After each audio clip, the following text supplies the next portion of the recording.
Welcome back to my YouTube channel. I hope आप सभी अच्छे होंगे, घर पे होंगे। Stay home stay safe guys. तो हमने लास्ट वीडियो में हमारे 2 टॉपिक्स कवर किए थे, steps in effective market communication and source of market communication. So अगर कोई प्रॉब्लम है उन दोनों टॉपिक में, यू कैन आस्क मी। आज हम अपने लास्ट के 3 टॉपिक है, 10th, 11 एंड 12, ये तीनों कवर अप करेंगे इस वीडियो में। सो देखिए, मैसेज क्या है, डिपेंड करता है कि आपकी मार्केट कम्युनिकेशन कितनी लार्ज है, कितनी नहीं। जो आपका मैसेज है वो क्या क्या चीज़ें कंसिस्ट करता है अपने प्रोडक्ट को बताने के लिए, उसका फैक्ट्स, उसकी ओपिनियंस, उसकी appeals, idea, symbol, pictures and convincing arguments. एक जो एनकोडिंग होती है वो बहुत ज़्यादा डेवलप करती है आपके, जो आपको इन्फॉर्मेशन प्रोवाइड करती है। सेंडर आपको कन्वे करना चाहता है, अपनी टारगेट ऑडियंस को कन्वे करना चाहता है। मैसेज हम किसी भी फॉर्म में दे सकते हैं, वर्बल, रिटन, सिंबॉलिक, व्हाटएवर, वो अपनी चॉइस है, ठीक है। उसके बाद हमारा जो मैसेज, जो इम्पर्सनल कम्युनिकेशन है, पर्सनल सेलिंग है, उसमें हम ओरल कम्युनिकेशन का यूज़ करते हैं। और जो नॉन पर्सनल कम्युनिकेशन है, एडवर्टाइजिंग, वो हमारी रिटर्न, ऑडियो और ऑडियो विजुअल्स की उसमें होती है। जो मैसेज है वो आपका अटेंशन गेन करने के लिए, आपका होल्ड इंटरेस्ट करने के लिए, अपनी टारगेट ऑडियंस को अपनी तरफ एक्शन लेने के लिए काफ़ी इन्फ्लुएंस करता है, परसुएड करता है। और जो मैसेज का स्ट्रक्चर होना चाहिए वो प्रेजेंटेबल और एक अच्छा होना चाहिए। जो उसका मैसेज सोर्स है, जो हम बताना चाह रहे हैं, वो हमारा अच्छा हो। जो हमारा मैसेज है वो कौन डिज़ाइन करता है, हमारा सेंडर डिज़ाइन करता है।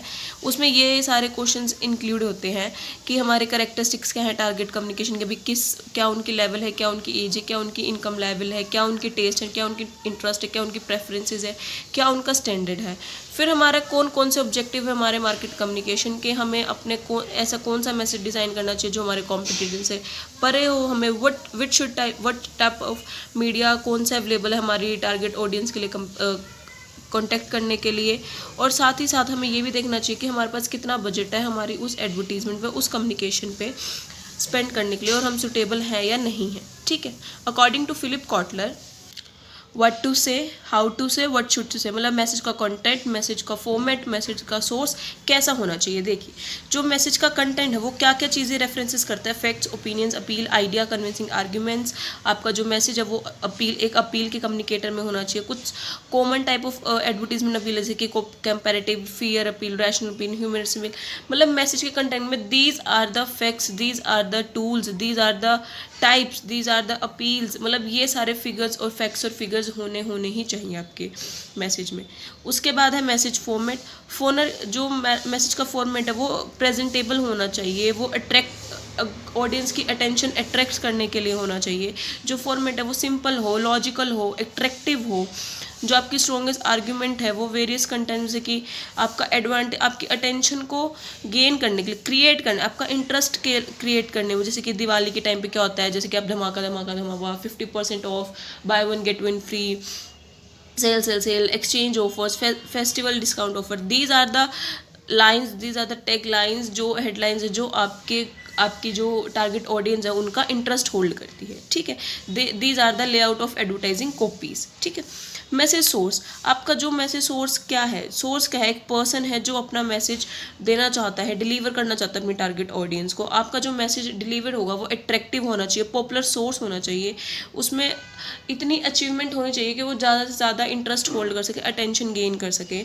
और जो आपका, जैसे कि जो भी आपका मैसेज है वो आपको अपने टॉप मॉडल्स, जो आपका प्रोडक्ट है, जो एडवर्टीजमेंट आप कराना चाह रहे हो, वो ऐसे फिल्म स्टार, ऐसे स्पोर्ट्समैन से, टॉप मॉडल से कराइए जिससे अट्रैक्शन ज़्यादा हो और वो जल्दी परसुएड हो आपके प्रोडक्ट को बाय करने के लिए। जैसे कोई हेल्दी ड्रिंक है तो आप डाइटिशियन से लिए, शूज़ हैं तो आप स्पोर्ट्समैन्स को लिए, कॉस्मेटिक है तो आप किसी ब्यूटिशियंस को लिए, और कोई हेल्थ स्टाइल है, कोई गारमेंट्स है तो आप किसी सेलिब्रिटी को लीजिए, इस तरीके से, ठीक है। उसके बाद है हमारा next topic, noises and barrier in marketing communication process. कि जब हम प्रोसेस कर रहे होते हैं तो हमें कौन से बैरियर्स हमें डिस्टर्ब करते हैं, और कौन से हमारे मैसेज को इनइफेक्टिव बनाते हैं, रॉन्ग कोडिंग बनाते हैं, रॉन्ग यूज़ ऑफ लैंग्वेज बनाते हैं, रॉन्ग मीडिया, रॉन्ग डिकोडिंग बताते हैं, जिस वजह से हमारे कम्युनिकेशन करने में हमें हिंड्रेंसेज होती है, हमें प्रॉब्लम होती है। रॉन्ग डिज़ाइनिंग ऑफ मैसेज, कई बार जो होता है कि हम अच्छे से स्टडी नहीं कर पाते, जिस वजह से हम मैसेज डिज़ाइन और फ्रेम गलत कर लेते होते हैं, जो उनका अटेंशन है वो हम क्रिएट नहीं कर पाते हैं, जो हमारा टेक एक्शन है वो हम नहीं गेन कर पाते हैं, जो हमारा मैसेज का कंटेंट और अपील है वो मैच नहीं करता हमारे टारगेट ऑडियंस की करेक्टरिस्टिक्स पर, और जो टारगेट ऑडियंस है वो अंडरस्टैंड ही नहीं कर पाती, जिस वजह से हमारा जो मैसेज का डिज़ाइन है वो गलत साबित हो जाता है। उसके बाद है रॉन्ग एनकोडिंग ऑफ मैसेजेस। कई बार क्या होता है, हम मैसेज को, जो मैसेज हम अपनी ऑडियंस को देते हैं, टारगेट ऑडियंस को देते हैं, वो उसी फॉर्म में उसे सिंबलाइज नहीं कर पाती, उसी लैंग्वेज में अंडरस्टैंड नहीं कर पाती। क्या पता जो हम टॉपिक जो हम बात बोल रहे हैं और जो हम स्लोगन्स दिखा रहे हैं वो गलत हो, मैच ना हो रहे हो, तो टारगेट ऑडियंस उसका मीनिंग नहीं निकाल पाती, चूज़ नहीं कर पाती, जिस वजह से टेक्निकली क्या हो जाता है, जो हमारे वर्ड्स यूज़ होते हैं और जो रिसीवर होता है वो उसे अंडरस्टैंड ही नहीं कर पाता, मैसेज को अच्छे से एनकोड ही नहीं कर पाता। हमारी डिकोडिंग में प्रॉब्लम हुई, जिस वजह से वो एनकोडिंग में उन्हें प्रॉब्लम आ रही है। उसके बाद है सिलेक्शन ऑफ इनएप्रोप्रिएट मीडिया। क्या होता है कि कई बार हम अपने मीडिया का बजट की वजह से इनएप्रोप्रिएट मीडिया चूज़ कर लेते हैं। हमारी जो ऑडियंस है वो चाहती है कि हम उन्हें प्रैक्टिकली दिखाएं, बट हम उनको पैम्पलेट्स में दे रहे हैं, न्यूज़पेपर्स में दे रहे हैं, तो वो हमारे लिए अनबेनिफिट होती है। जो हमारे मैसेजेस हैं वो उन्हें अच्छे से नहीं बीड़ पाते। हमारे रॉन्ग मीडिया भी हमें काफ़ी ज़्यादा हमारी टारगेट ऑडियंस को निराश करते हैं, जिस वजह से हमारी जो हमारे प्रोडक्ट की सेल है कहीं ना कहीं रुक जाती है। उसके बाद है रॉन्ग मीडिया शेड्यूलिंग। हमारी कई बार शेड्यूलिंग भी गलत हो जाती है। क्या पता हम जिस टाइम पे हमें ऐड दिखानी चाहिए उस टाइम पे दिखा रहे हैं। जैसे बच्चे स्कूल जाते हैं सुबह 9 से लेके 2 बजे तक, हम उस टाइम पे कार्टून्स के ऐड दिखा रहे हैं, किंडर जॉय के ऐड दिखा रहे हैं, प्ले स्टोर्स के दिखा रहे हैं, तो जिस वजह से वो जो रॉन्ग शेड्यूलिंग की वजह से भी हमारी प्रोडक्ट की सेल नहीं हो पाती। रॉन्ग डिकोडिंग ऑफ मैसेजेस, जैसे कि मैं बताया कि हम कई बार मैसेज को इतना इंटरप्ट कर देते हैं, उस वर्ड्स और सिंबल्स का इनकरेक्ट यूज़ कर लेते हैं, जिस वजह से जो हमारा सेंडर है वो उसी मैनर में नहीं भेज पाता, उस मैसेज को अंडरस्टैंड नहीं कर पाता जिस वे से वो भेजना चाहता है। मीडिया क्लटर कहते हैं जहाँ क्राउड ऑफ ऐड होती है, जहाँ पे ज़्यादा से ज़्यादा ऐड, जैसे कि यूट्यूब पे एक ही ऐड दिखाई जाते हैं एक ही प्रोडक्ट की, जिस वजह से जो पीपल है, जो ऑडियंस है, वो एक ही ऐड को सुन के इरिटेट हो जाती है। अगर हम यूट्यूब पे कोई ना कोई हर प्रोडक्ट की हर सेकंड में ऐड दिखाते रहे, या फिर कोई भी वो वीडियो ऑन करे तो हम अलग अलग डिफरेंट काइंड ऑफ गुड्स की ऐड दिखाएं, तो जिससे वो ईजिली समझ सकते हैं। उसके बाद है लेंथी मैसेज। हमारा जो कई बार इतना लेंथी मैसेज हो जाता है, टारगेट ऑडियंस उसका इंटरेस्ट ही ख़त्म हो जाता है, और वो होल मैसेज का जो उनकी इफेक्टिवनेस है उस मैसेज की वो रिड्यूस हो जाती है। डिस्टर्बेंस इन मीडिया, कई बार हमारे मीडिया में इतनी डिस्टर्बेंस अकर हो जाती है टेक्निकली या फिर इनटेक्निकली, जिस वजह से जो ऑडियंस है वो कम्युनिकेट ही नहीं कर पाती, और डिस्टर्बेंसेस होती है जैसे कि टेलीफोन लाइंस हो गई, केबल लाइंस हो गई, तो वो मैसेज अंडरस्टैंड नहीं कर पाते जिस वे में जो सेंडर ने डिज़ायर वे से उसको भेजा था। तो कई बार डिस्टर्बेंस ऑफ मीडिया की वजह से हमें काफ़ी सारे बैरियर्स फेस करने पड़ते हैं। रॉन्ग एसम्पशंस, कई बार हमारे सेंडर या रिसीवर रॉन्ग एसम्पशन कर लेते हैं, हमारी टारगेट ऑडियंस कर लेती है, मैसेज को हम पॉजिटिव वे में देना चाहते थे बट वो नेगेटिव वे में लगा लेती है, और फिर उसके लिए अपने अपने प्रेडिक्शंस बना लेती है, जिस वजह से हम उसे जो रिसीवर है वो एबल नहीं होता उन्हें क्लियर करने के लिए, क्लियरली अंडरस्टैंड करने में। तो यहाँ पे हमें काफ़ी ज़्यादा फेस करनी पड़ती है हिंड्रेंसेस। बिजनेस ऑफ रिसीवर, कई बार क्या होता है सेंडर अपना मैसेज तो भेज देता है, टारगेट ऑडियंस अटेंशन ही नहीं दिखाती, अपनी इंटरेस्ट ही नहीं दिखाती। जैसे सेल्समैन अपना प्रोडक्ट सेल कर रहा है, बट जो कस्टमर है वो अपनी ही धुन में सवार है, अपने माइंड में कुछ और ही सोच के बैठा है। तो यहाँ पे रिसीवर का बिजनेस होना भी हमें नॉइज इन बैरियर में कम्युनिकेशन प्रोसेस में फेस करना पड़ता है। उसके बाद है last and final topic of our chapter number 4, suggestion for making effective marketing communication. क्या क्या सजेशंस हैं? Clarity of message to the sender, हमें जो मैसेज सेंडर दे रहा है वो शुड भी क्लियर होना चाहिए, कम्युनिकेट होना चाहिए।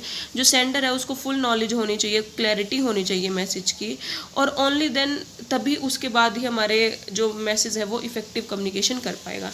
एप्रोप्रिएट लैंग्वेज, जो हमें सबसे पहले हमारी जो लैंग्वेज है वो हमारी ईजी, सिंपल और अंडरस्टैंडेबल होनी चाहिए।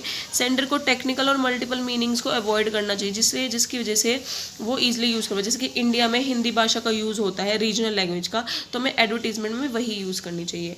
सिंपल एनकोडिंग, हमें जो हमारा जो लेवल ऑफ नॉलेज है हमारी टारगेट ऑडियंस का उसको अपने माइंड में ध्यान रख के हमें कलर, सिंबल, पिक्चर, स्लोगन तभी यूज़ करने चाहिए जब हमारे इंडिया या फिर हमारी टारगेट ऑडियंस एबल है उनको अंडरस्टैंड करने में, डिज़ाइन करने में। उसके बाद ही हमें अपने मैसेज को एनकोड करना चाहिए। Selection of appropriate communication components, जो हमारे कंपोनेंट्स है advertisement, sales, promotion, personal selling, publicity, हमें तभी यूज़ करनी चाहिए जब हमारे कंज्यूमर इतने अप्रोप्रिएट हों। जब हमारे इंडस्ट्रियल गुड्स हो तो personal selling is more appropriate. और हमारी जब कंज्यूमर हमारे अच्छे तो हमें एडवर्टीजमेंट यूज़ करनी चाहिए। Appropriate media is very effective tool. अगर जब तक इफेक्टिव कम्युनिकेशन के लिए अगर हमारा मीडिया ही अप्रोप्रिएट नहीं होगा तो हमारी मैसेज को भेजना और उनसे कम्युनिकेट करने का कोई फ़ायदा नहीं है। हमें सबसे पहले अप्रोप्रिएट मीडिया चूज़ करना चाहिए, वो भी अपनी टारगेट ऑडियंस को स्टडी करने के बाद। उसके बाद है अप्रोप्रिएट टाइम ऑफ कम्युनिकेशन। हमें राइट टाइम पे ऑडियंस को अपनी उनकी जो वो उनके अटेंशन है, उनका लिसन है, जो मैसेज है वो हमें पहुंचाना चाहिए। हमें अगर प्रॉपर टाइम पे उन्हें अपनी ऐड दिखाएंगे, उन्हें मैसेज के बारे में बताएंगे, प्रोडक्ट के बारे में बताएंगे, तभी वो कम्युनिकेट कर पाएंगे और तभी हमारे प्रोडक्ट को बाय कर पाएंगे।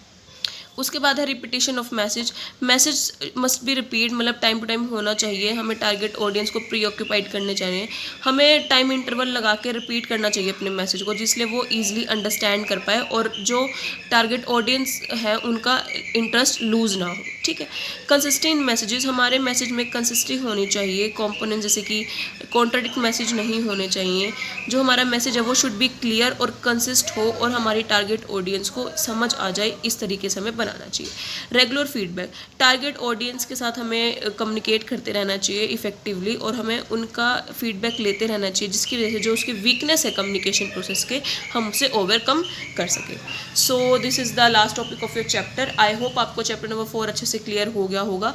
अगर आपको किसी भी टॉपिक में या किसी भी पॉइंट में या रैंडम पॉइंट में कोई प्रॉब्लम हो तो आप मुझे कमेंट सेक्शन में बता सकते हैं और आप मुझे टेलीग्राम चैनल पे भी लिंक, ग्रुप पे भी मैसेज आते हैं और टेलीग्राम चैनल का ग्रुप लिंक मेरी बायो डिस्क्रिप्शन में, तो जल्दी जाओ, टैप करो और ग्रुप को ज्वाइन कर लो और वीडियो को लाइक, शेयर, कमेंट कर देना और चैनल को सब्सक्राइब करना मत भूलना। Thank you, have a nice day.